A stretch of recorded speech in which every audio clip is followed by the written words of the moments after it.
안녕하세요. 관찰의 신 안드레입니다. 오늘은 니콜라스 다바스의 박스 이론에 대해서 간략하게 설명을 해보려고 합니다. 니콜라스 다바스는 무용가 출신의 주식투자가이고요. 200만 불 이상의 돈을 벌어서 월가에서 상당히 이슈가 됐었고, 그 내용의 그 책이 출간되기도 했었죠. 그래서 이 사람이 대표적으로 얘기했던 그 이론이 박스 이론이라는 건데, 이 박스 이론을 개발하기 전까지 주식시장 입문해서 추천주나 내부 정보 등을 이용해서 매매를 하다가 실패를 많이 하고, 그리고 5년간을 절치부심하면서 만들어낸 개념인데요. 아주 어떻게 보면 비전문가이고 또 예술 계열에 종사하는 사람이다 보니까 이론이라고 하기에는 좀 너무 거창한 것 같고, 그렇지만 되게 이 주식 투자의 본질을 잘 꿰뚫고 있는 본질적인 그 지식을 끌어낼 수 있지 않았나, 지혜를 끌어낼 수 있지 않았나 싶고요. 개념은 정말 단순합니다. 상승의 초입을 잡는다. 너무 단순하죠. 그러니까 상승을 하고 있는데 초입이냐 아니냐, 초입이냐 아니면 훅이냐, 이걸 일단 구분을 해야겠죠. 그래서 그 초입이냐 아니냐를, 상승을 할 때, 어떤 주식 상승을 할 때 초입이냐 아니냐를 박스를 이용해 설명을 합니다. 이런 박스가 있다고 생각해 보죠. 그럼 주가가 움직일 때 이 박스 안에 어차피 상승해야 되는 주가라고 가정을 해보죠. 어떤 주가가 있어요. 상승을 한다면 한 번에 수직 상승하지 않죠.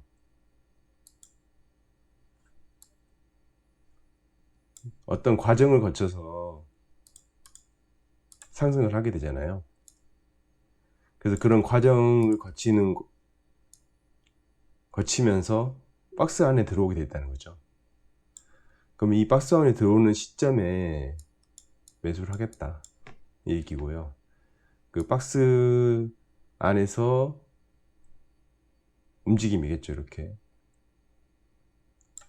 그래서 박스의 고점에서는 매도를 하겠다, 이 얘기입니다. 그리고 이제 다음 박스를 그리겠죠. 계속 상승을 하는 주식이라면. 그러면 다음 박스에 돌파되는 지점에서 다시 사겠다,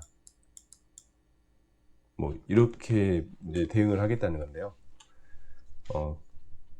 이 이제 박스를 이루는 이유에 대해서는 되게 현상적인, 그러니까 현상을 관찰해 보니까 이런 식으로 움직이더라라는 거고, 그 이유에 대해서는 니콜라스 다바스도 추측을 할 뿐이지 정확하게 설명하지 못합니다. 근데 정확하게 설명할 수 없다라고 보이긴 해요. 이 마켓이라는 게 워낙에 복잡하다는 원인과 그런 그 원인에 의해서 움직이기 때문에 정확하게 어떤 이유로 올랐다 내렸다를 얘기하기가 힘들겠죠.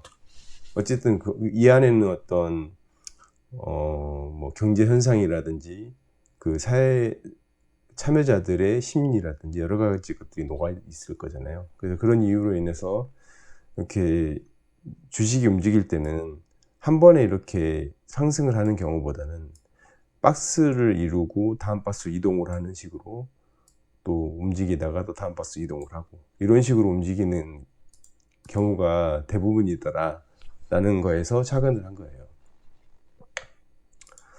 근데 박스에서 움직인다는 게 사실 특별한 그 법칙이 있는 것 같지는 않고요.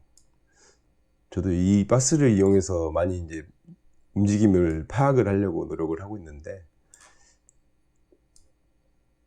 세 개의 박스만 그려보죠. 여기서 이제 주가가 움직일 때 가령 이런 식인 거죠. 굉장히 강력하게 움직여요. 근데 조정을 받아요. 너무 강하게 움직여서. 조정을 계속 받아요. 안 오를 것처럼 이렇게 가다가 또 급격하게 올라가요. 이번에는 서서히 움직여요. 중간쯤 가서 강하게 움직이는 것 같더니 또 조정을 받고요. 다시 그러는 듯 하더니 또 강하게 오르면서 박스를 돌파를 해요. 또 이번에는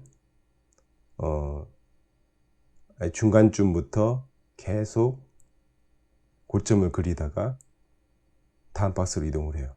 그러니까 여러 가지 방식으로 움직일 수 있거든요. 이런 식으로. 근데 이제 한 가지 봐야 될 거는 사람의 심리가 들어가잖아요. 이 박스라는 게, 이건 제 개인적인 관찰의 결과인데, T라는 게 있어요. 시간. 그러니까 충분히 시간을 두고 움직인다는 거죠. 그러니까 흔히 우리가 기술적 분석을 할 때 시간 조정이라고 얘기를 하죠. 시간을 충분히 써야 된다. 그래서 어느 정도 투자자들도 물갈이가 되고, 그러니까 새로운 투자자들이 유입이 되고, 그런 과정을 거쳐서 다시 이제 상승할 준비가 된다라는 거죠. 그래서 이 시간이라는 게 장기 투자를 하느냐 단기 투자를 하느냐, 그 시간 투자 목표에 따라서 달라질 거고요. 단타에도 당연히 적용이 될 수 있고, 그 다음에 뭐 아주 장기 투자에도 적용이 될 수 있거든요. 근데 제가 관심을 갖는 어떤 투자 스타일에는 이 시간이 지금 제가 하고 있는 투자 방식에서는 월 단위고, 이거를 여러 이제 차트들을 보고 여러 이제 종목들을 들여다보면서 제가 내린 결론은 박스 하나에 걸리는 시간이 보통 1에서 2개월 정도로 파악을 하고 있고요. 그리고 이 높이도 중요하잖아요. 얼마만큼의 높이가 적당하냐. 근데 이게 일반적으로는 20% 정도 가면 조정 받으려는 압력이 강해지는 것 같아요. 그리고 좀 강하다, 주도주다 그러면 50% 선까지, 2개월에 50% 이렇게 가는 경우가 생각보다 많지 않더라고요.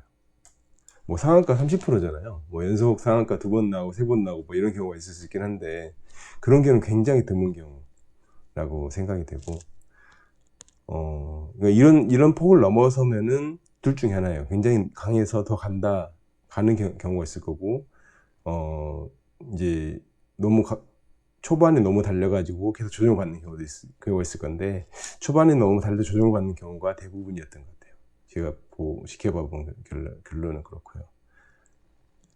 그래서 이제 이 니콜라스 다바스가 추구하는 방식의 어떤 투자는 또 고집을 부리지 않아요. 무조건 자기가 샀다고 해서 무조건 이 박스를 돌파하고 올라야 된다 이런 생각 절대 하지 않고, 만일에 자기의 생각과 다르게 움직일 수 있잖아요. 그러니까 첫 번째 박스를 이렇게 돌파를 했는데 가는 듯 하다가 박스권을 다시 내주고 회귀를 해요. 밑에 박스로. 이러면 니콜라스 다바스는 과감하게 손절을 하죠. 이쯤에서. 그리고 또 어떤 경우는 이렇게 박스권을 진입을 하긴 했는데 계속 주가가 약하면서 시간을 계속 써요. 그러면 시간이 어느 정도 지나면, 시간의 한계가 지나면 손절을 하는 거예요. 약하니까. 이건 약하다라고 결정되는 거죠. 그리고 만일에 이제 굉장히 강하게 움직이는 게 계속이 돼요. 이렇게. 이런 경우에는 계속 보유를 하는 거죠. 고점에서 매도를 안 하고 계속 보유를 하고, 경우에 따라서는 더 추가 매입도 가능한 거죠. 베팅을 해볼 수 있는 거죠. 그래서 이제 이런 식으로 대응을 하면서 박스권을 찾았고, 실제로 근데 우리 시장에 이게 맞냐? 생각보다 잘 맞아요. 생각보다 잘 맞는다. 박스 이론이. 그래서 이제 예를 들어 보면은 SNS텍, FST 제가 분석 리뷰를 간략하게 했는데, 비슷한 업종에 있는 회사고 똑같이 주가가 강했어요. 그래서 이 다음 박스권으로 넘어가는 어떤 신호라고 저는 일단 파악을 하고 있거든요. 그래서 지금 이게 다음 새로운 박스의 시작이다 라고 보이고, 그렇다면 이제 이전 박스들은 어떤 박스들이냐.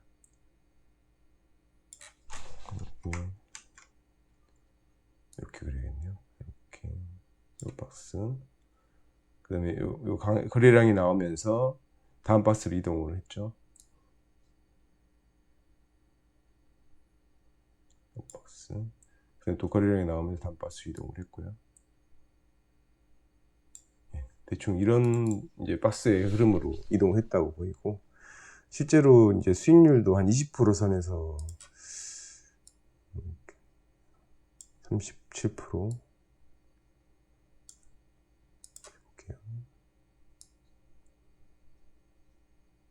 18%, 21%,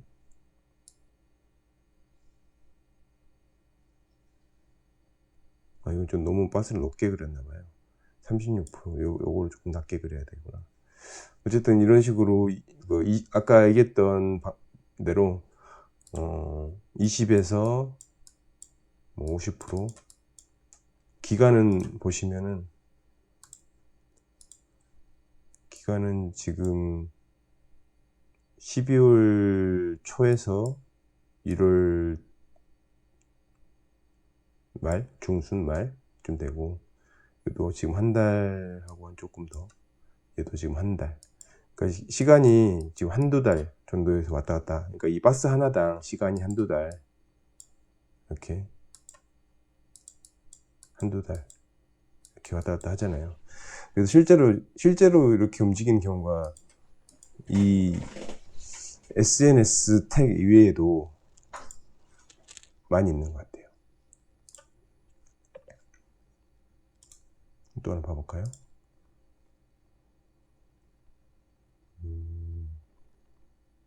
좀 올랐던 주식들을 보내줄 텐데, FST도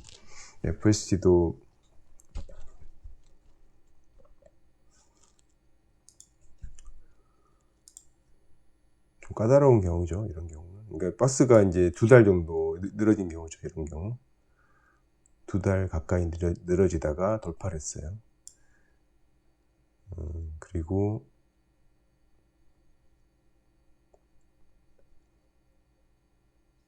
이 바닥은 버려야 될 것 같고,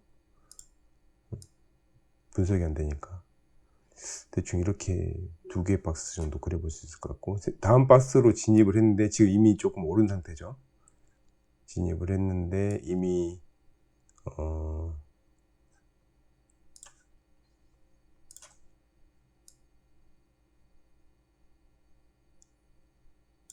지금 10% 정도 오른 상태. 박스에 진입을, 다음 새로운 박스에 진입을 해서 10% 정도 올랐다.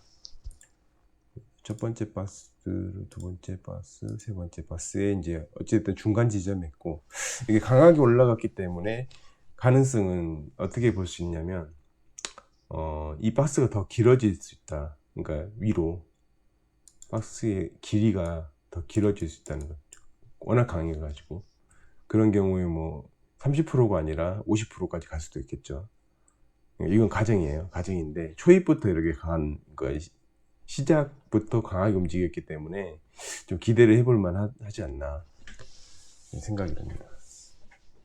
근데 실제로 이제 박스를 제가 이제 보면서 생각을 하고 있는 게, 상승의 각도를 보면 항상 초입에는 완만히 하다가 이제 후반부로 갈수록 가팔라지잖아요. 근데 이걸 박스로 표현해 보면은,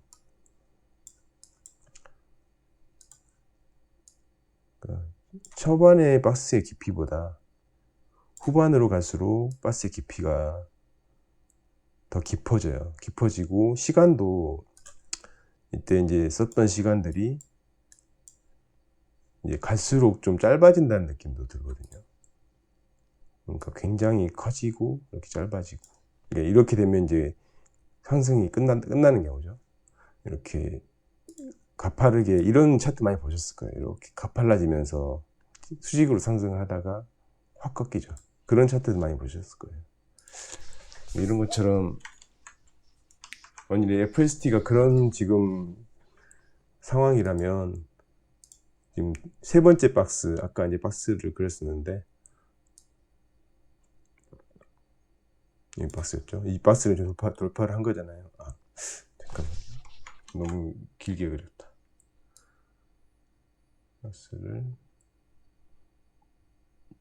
이 박스를 이제 돌파해 새로운 박스가 시작이 됐는데, 새로운 박스는 훨씬 깊고 짧을 수 있겠다라고 보이는 거죠. 그래서 10%가 이미 올랐지만 추가 20% 정도 상승은 기대해 볼 수 있지 않을까.